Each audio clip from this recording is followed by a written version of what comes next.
It's Ireland vs Japan in round 2 of the Nations Championship, and in this video I'm giving my preview and my predictions for this game, going over the lineups, going over some of the stats, and how I think whichever team I think will win will get the job done. But before we do get into it, if you do enjoy the content, please don't forget to like and subscribe to help the channel grow. I really do appreciate all the support. All the Irish fans on the channel have been absolutely incredible. I can't thank you enough. Honestly, I really do appreciate it. I am trying to respond to all the comments. There's been an overwhelming amount of comments, and I absolutely do appreciate it so much. We've just hit 3,000 subscribers. Only been doing this for less than a year now, by far. I think 8 or 7 months now, so I really do appreciate that as well. Thank you so much for all the support. Let's get right into it. So the last 5 times these teams have played against each other, Ireland have won 4 and Japan have won 1. I think the game that Japan won was that World Cup game in 2019, but that being said, Ireland definitely has gotten the better of Japan on a regular basis. The average points scored between these two teams in the last times they've played each other, 35 points to Ireland and 19 points to Japan. So if you were to take that average score, not a bad game either. It's not always a 1-2 one-sided to Ireland, but that being said, Ireland is in much better form right now, winning 5 of their last 5 games in international rugby. They beat Italy, they beat England, they thrashed England, they beat Wales, they thrashed Scotland, and a really tough, gritty win against Australia last week. Honestly, what a win for Ireland. A really gritty performance. Then, of course, Japan's last 5 games. They lost to South Africa. They lost to Ireland. They lost to Wales only by 1 point. They beat Georgia. That's a big win. And they beat Italy. So they are on the up right now. They really are. Japan is going in the right direction. But we'll start off with the Ireland team for this week. Number 1, Tom O'Toole. Number 2, Ronan Kelleher. Number 3, Thomas Clarkson. Number 4, and captain, Tide Byrne. Number 5, James Ryan. Number 6, Jack Conan. Number 7, Nick Timoney. Number 8, Sean Janssen. Really good to see that there. Number 9, Craig Casey. Number 10, Kieran Frawley. Number 11, Jacob Stockdale. Number 12, Stuart McCloskey. Number 13, Robbie Henshaw. Number 14, Jimmy O'Brien. Number 15, Jamie Osborne. Then on the bench, Tom Stewart, Billy Bowen, Sam Illo, Cormac Uzuchuku, Bryn Ward. There for the backline players on the bench, Nathan Doak, Harry Byrne, and Bundi Aki. So a very much changed team for Ireland to take on Japan, but a really fun team. Still a really good team. I mean, Kelleher's the usual there. Tom O'Toole's the usual guy there. Clarkson's normally on the bench. Tide Byrne, probably the best forward in the entire Ireland team. Jack Conan, a normal guy as well. James Ryan, Nick Timoney, normally on the bench. Craig Casey, normally on the bench as well. Kieran Frawley, normally on the bench. Jacob Stockdale's in or around there sometimes. Stuart McCloskey, 100% usual starter. Jamie Osborne as well, either starting or on the bench. Then, I mean, on the bench, there's some really fun players to watch here. Me personally, I'm really excited to see how a Tom Stewart does, how a Cormac Uzuchuku does, and a Bryn Ward. Of course, Nathan Doak, Billy Bowen, and Sam Illo, also not the most experienced players at all. A lot of potential debutants this weekend. I think it is for. So Ireland with a inexperienced team, but matching those kind of inexperienced players that are really good up and coming players with some very good experienced players as well, and also giving some of those those players coming into the experience threshold now, like a Tom O'Toole, like a Thomas Clarkson, like a Nick Timoney, giving those guys a bit more game time as well, and a Jamie Osborne as well. Those guys that they are experienced, but they're not the top dog experienced players yet. So giving those guys another opportunity as well. It's going to be really fun from an Irish standpoint as well. Some really good players here. But I mean, just looking at that team, I like it. First of all, you have to admit, Tide Byrne being back is absolutely crucial for this team. He is one of the best players, if not the best forward in the Ireland forward pack. I think guys like Jack Conan will also be a natural leader in the team. And of course, a Ronan Kelleher as well, who I think doesn't get as much credit as he deserves. He really deserves a lot more credit because he has been a very good backup hooker, but also a good starting hooker when given the opportunity. So I do think that starting lineup will be able to lay the foundation, set a good base, so that those reserves can come on with hopefully a lot of game time, maybe 25 to 30 minutes. Then the Irish fans, then everybody can see how those guys like a Stewart, Bowen, and Illo play together in the front row, how they can do going forward. Cormac Uzuchuku, can he come on at lock, move to the loose forwards or vice versa? Bryn Ward, how will he do when he comes on? Nathan Doak, how will the game change? How will he kind of react to being back in international rugby? Harry Byrne, you have to think it is a big game for him as well, because Kieran Frawley's starting for a reason.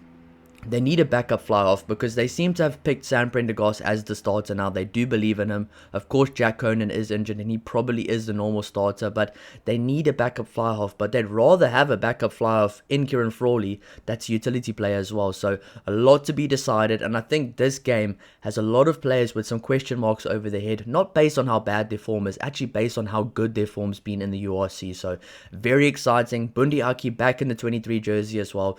I do think that might be his role from now on, number 23, coming on as a battering ram.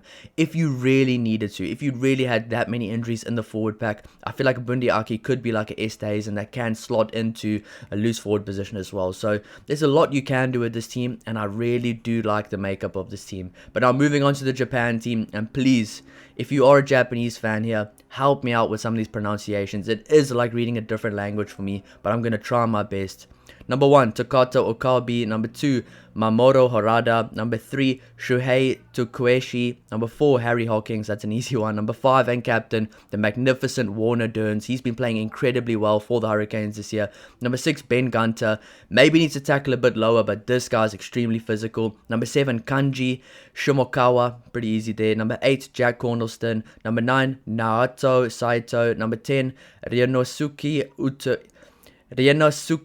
Ito. Number 11, Tyra Main. Number 12, Yuya Hirose. Number 13, Dylan Riley, a really good player there. Number 14, Kazuma Ueda. Number 15, Takoro Matsunaga. And then on the bench, of course, the head coach there is Eddie Jones. On the bench, Hayate Era, Sojiro Utsuka, Kejiro Temefusa, Michael Stolberg, Michael Leach, of course, Tienan Kostli, Itsuki Kimomura, and Sam Green. So there are some really good players. They're very difficult to pronounce their names. Obviously, that could have been completely wrong for some of those names, so you got to help me out in the comments. But I mean, some of those players that do stand out there for me, I mean, Warner Durns has been awesome in the Super Rugby. The All Blacks were trying to get him to play there, maybe trying to get him to hold off on Japanese rugby. A really good player and not an old guy either. Ben Gunter, very physical. So you can see that this Japan team has a lot of good potential players. They're picking up their game a bit. They've got a win against Georgia, a very physical, very good team. And they've beaten another very physical team in Italy as well. And you have to say that's really big for Japan, being a... If you think of Japan rugby, you don't think of this team being a physically dominant team. You think of them being a team that can run the ball from anywhere. They're going to play at a very high tempo, a very high speed game, and they're just going to run teams off the park. But that being said, they do that now while having players that can be physically dominant, like a Warner Durns, like a Harry Hawkins, like a Ben Gunter as well, and a Jack Cornelston as well. So I mean, there's some really good players in that team, and you still have guys like a Dylan Riley in the backline as well, and a Michael Leach coming off the bench. So this team is no pushover, and I do think it's going to be a very good test for Ireland. Definitely a completely different test to the Wallabies game. But don't get me wrong, this Japan team has what it takes to pull off an upset. They've done it before against Ireland once. Can they do it again? I don't know about that, but the Ireland team's looking really good. This Japan team looks very exciting. But let's talk about how we think the game is going to go. First of all, I think it's about Japan surviving this game. Ireland need to come out the gates firing because it's not really a home game for Japan. They're playing in Australia. There'll be a lot of Irish fans. As much as this is a home game for Japan, I fully expect there to be a lot of kind of fans there in Australia supporting Ireland. I think they'll take it almost like a home game or a neutral venue. Whichever team comes firing out the gate is the team with the better opportunity. And I think for Japan, it's essential that they start the game off strong in the first half. Because as everybody knows, we've seen it before, Ireland is a good second half team. They really put teams under the pump, under pressure in the second half. We've seen it many times before against Italy in the Six Nations. One crucial overthrow from Italy, Ireland started to gain momentum and they just couldn't get it back. Another game as well, Scotland in that second half, Ireland were just so much better. Same with some of the other games as well, like against England. England started the first 15 minutes at Twickenham off very strong. Thereafter, Ireland were the much better team throughout the entire game. So you have to start strong and you cannot let Ireland get momentum for a long period of time, because Ireland, once they have momentum, once they have the ball in hand, once these players from Ireland start running all these lines where the defense is not sure where the ball's going to go and they get more and more phases, it becomes a problem for any team they're playing against. So I think for Japan, keep the ball away from Ireland, try run them off the park like they've done before,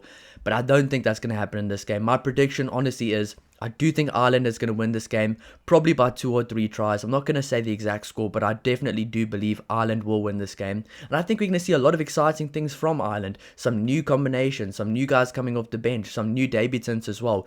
Very exciting for Ireland. And I know a lot of people were kind of waiting for this. They were hoping for this. They wanted Andy Farrell to make some changes, to give guys some debuts, to see some of the unexperienced guys, because there are some good youngsters from Ireland. I wouldn't say right now like 20 or 21-year-olds, but those guys kind of near their kind of athletic prime or entering the athletic prime, there's some good guys coming through. So I do actually think from last year, the Chicago game against New Zealand to now, till now, completely different outlook on Irish rugby and where they're heading in the future, because then you'd say like nobody's getting an opportunity. Who are the young guys that are even coming through?